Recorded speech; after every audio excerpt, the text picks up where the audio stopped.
देशाच्या स्वातंत्र्य दिनाच्या पूर्वसंध्येला भाजपकडून देशात आणि महाराष्ट्रामध्ये तिरंगा यात्रा काढल्या जात आहे। त्या यात्रेला त्यांनी नाव तिरंगा दिलेलं आहे आणि त्या तिरंगा यात्रा भाजपकडून भाजपमध्ये सरकारमध्ये असलेल्या मंत्र्यांच्याकडून महाराष्ट्राच्या विविध ठिकाणी तिरंगा यात्रा काढल्या जात आहे। त्याच्यामध्ये महाराष्ट्राचे मुख्यमंत्री देवेंद्र फडणवीस आणि अनेक त्यांचे मंत्री आणि सहकारी त्याच्यात सहभागी होत आहे। पुणे, मुंबई आणि महाराष्ट्राच्या इतर विविध भागामध्ये आणि देशभरात भाजपकडून तिरंगा यात्रेचं नियोजन केले जात आहे आणि त्या तिरंगा यात्रा काढल्या जात आहे। खरंच आश्चर्य वाटतं की भाजपकडून यात्रा निघावी आणि त्या यात्रेलाचं नाव आहे तिरंगा। काय आश्चर्य आहे बघा। याचं कारण काय असेल?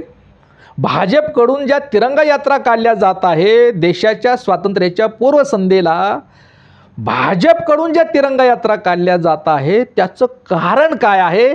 तर भारी राजकारण आणि नौटंकी आहे। कारण एक वेळ असा आहे की एक वेळ देशभक्ती नाही केली तरी चालेल, खऱ्या देशभक्ताला सन्मानच आहे, त्यांना मानाचा सन्मानाचा जय हिंदच। परंतु देशभक्तीच्या नावाखाली नौटंकी आणि राजकारण करणारे खरे देशद्रोही आणि देशबुडवे आणि देश घोटाळे म्हणावं लागतील। आणि म्हणून भाजपकडून ज्या तिरंगा यात्रा काढल्या जात आहे ते देशभक्त घोटाळ्यांची तिरंगा यात्रा अशी म्हणावं लागेल।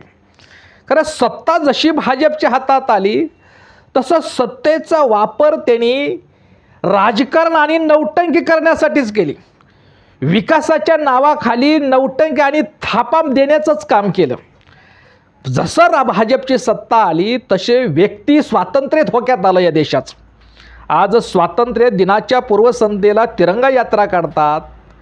अरे पण तुम्ही जसं सत्तेवर आला, भाजप जसं सत्तेवर आले महाराष्ट्रात आणि देशामध्ये तर व्यक्ती स्वातंत्र्याचा गळा आवळला गेला, व्यक्ती स्वातंत्र्य हिरावून घेतलं गेलं, व्यक्ती स्वातंत्र्य धोक्यात आलं, संविधान धोक्यात आलं, लोकशाही धोक्यात आली।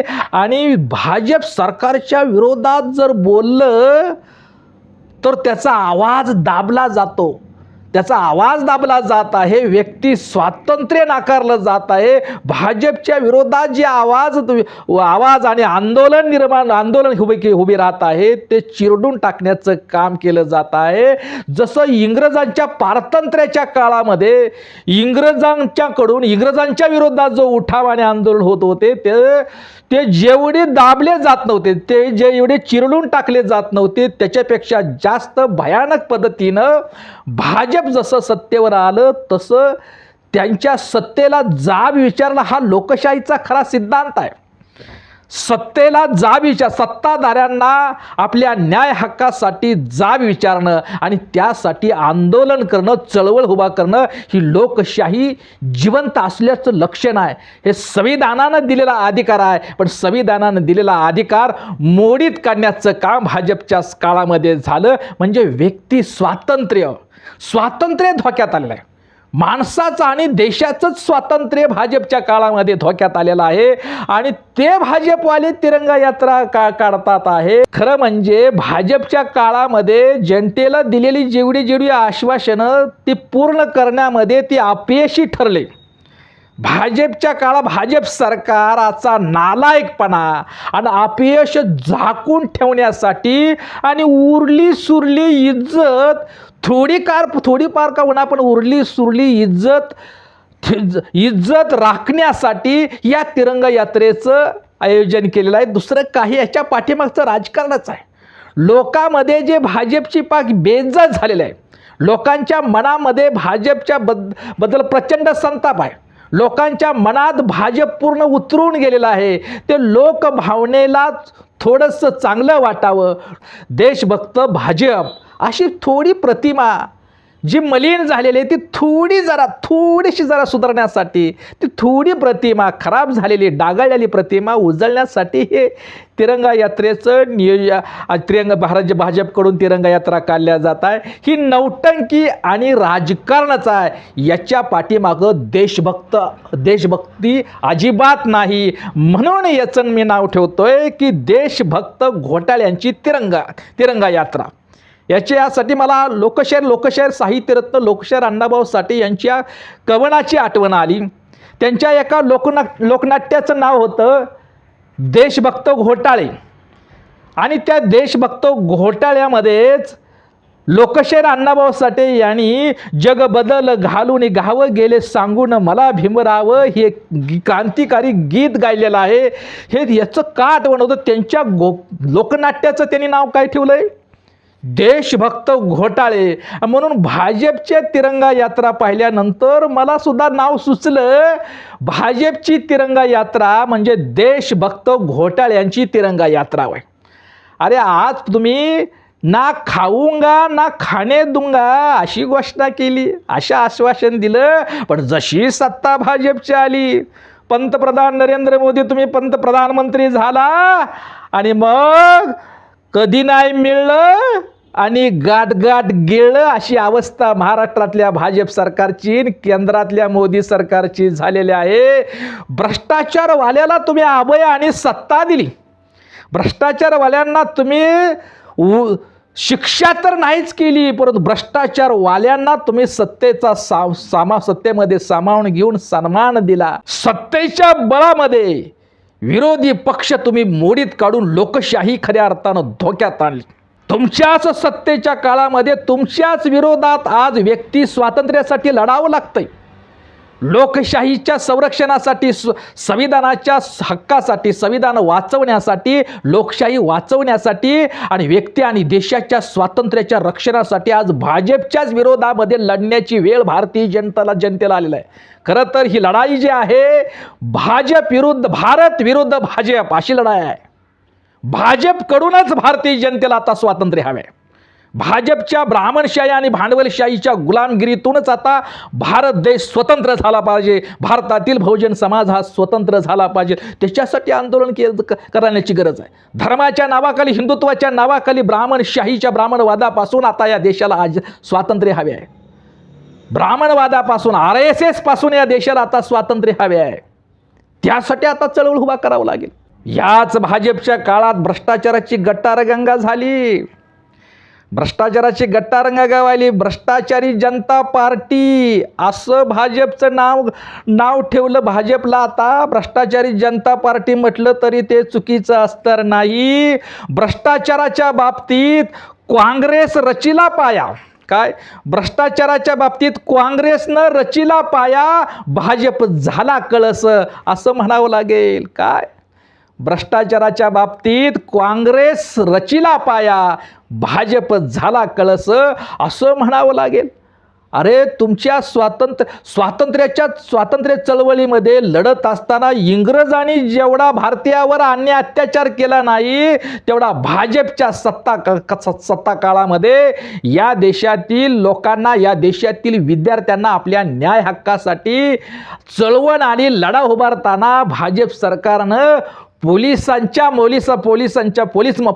मार्फत आणि RSSच्या गुंडाकडून या देशातील विद्यार्थ्यावर अत्याचार केला, मारहाण केली. अरे इंग्रजांनी सुद्धा लाठीचार्ज करताना आपल्या लाठीला कधी खिळ ठोकलं नाही. काय? इंग्रजांनी सुद्धा स्वातंत्र्याच्या लढ्यामध्ये इथल्या भारतीय जनतेवरती लाठीचार्ज करताना कधी आपल्या त्या लाठीला खिळे ठोकले नाहीत. पण मोदी सरकारच्या काळामध्ये, भाजप सरकारच्या काळामध्ये RSSच्या गुंडाच्या काठीला मात्र खिळे होते की जे विद्यार्थ्यावरती उगारले गेले. विद्यार्थ्यांना त्या खिळ्याच्या काठीनं मारलं गेलं, जखमी केलं. हे स्वातंत्र्य? इंग्रजांनी जेवढा छळ केला नाही तेवढं भाजपनं या देशाचं भवितव्य असणाऱ्या विद्यार्थ्यावर अत्याचार केला. आणि तुम्ही तिरंगा यात्रा काढताय.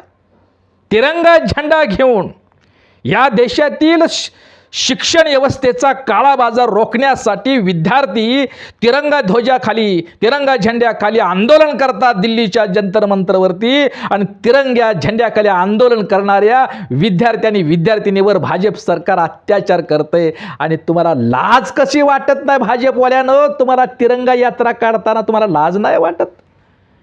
तिरंगा ज्यांच्या हातात होता, या देशाचं भवितव्य आहे, ते देशाच्या आपल्या न्याय हक्कासाठी लढा करतात, त्या हातात तिरंगा असणाऱ्या विद्यार्थ्यांनी विद्यार्थिनीवर तुम्ही लाठीचार्ज करतात, विद्यार्थिनीच्या कपडे फाडतात, त्यांच्यावर अन्याय करतात, आणि इकडं तुम्ही तिरंगा यात्रा काढता. आणि म्हणूनच भाजपची तिरंगा यात्रा ही देशभक्त बुडव्यांची यात्रा आहे.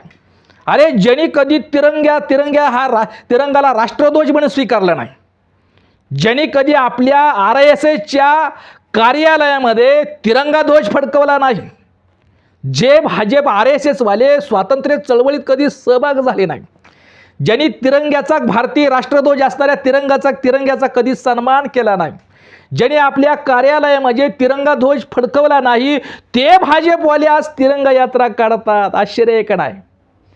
याच्या पाठीमागं निश्चितच ही ब्राह्मणी कावा, ब्राह्मणी षडयंत्र आणि भाजपचं भारी राजकारण आणि नौटंकी आहे. देशभक्तीच्या नावाखाली नौटंकी करणं हा खरा देशद्रोह आहे, देशाची थट्टा आहे, देशभक्तीची थट्टा आहे. भाजपची तिरंगा यात्रा हा देशभक्तीच्या थट्टेचा नमुना आहे, देशभक्तीची थट्टा आहे. अरे या 15 ऑगस्ट 1947ला सत्तांतर झालं. काय? या देशातील मुठभर उच्चवर्णीयांना स्वातंत्र्य मिळालं, पण 1000 वर्ष इंग्रजांच्या गुलामगिरीतून या देशातला उच्चवर्णी स्वतंत्र झाला. पण 1000 वर्षातल्या ब्राह्मणवाद्यांच्या, ब्राह्मणी धर्म व्यवस्थेच्या गुलामीत जीवन जगणाऱ्या SC ST OBC इथला बहुजन समाज आजही पारतंत्र्यातच आहे. आज ही धर्माच्या नावाखाली ब्राह्मणशाही आणि भांडवलशाहीच्या गुलामगिरीतच या देशातील दलित, उपेक्षित, कष्टकरी, कामगार, शेतकरी, बहुजन समाज हा गुलामगिरीचं जीवन जगतो आहे. म्हणून आता त्या स्वातंत्र्यासाठी आता लढावं लागेल, त्या स्वातंत्र्याची चळवळ आता उभा करावं लागेल. आणि भारतीय संविधानाचं रक्षण आणि भारतीय संविधानाची योग्य अंमलबजावणी करून लोकशाही यशस्वी करायचं असेल आणि स्वातंत्र्य वाचवायचं असेल तर आता बहुजन समाजाने हातात सत्ता संपादन घेऊन आपल्या स्वातंत्र्याची चळवळ यशस्वी करावी. ज्या दिवशी आंबेडकरवादी विचाराने बहुजन समाजाची सत्ता या देशामध्ये महाराष्ट्रात येईल, त्याच दिवशी बहुजन समाजाचा खरा स्वातंत्र्य दिन असेल. आणि ती स्वातंत्र्य मिळवण्यासाठी बहुजन समाजानं आता संघटित होऊन, आंबेडकरवादी विचारानं प्रबोधनाने संघटित होऊन सत्ता हाती घेण्याची, म्हणजे आपल्या स्वातंत्र्याची चळवळ मजबूत करावी.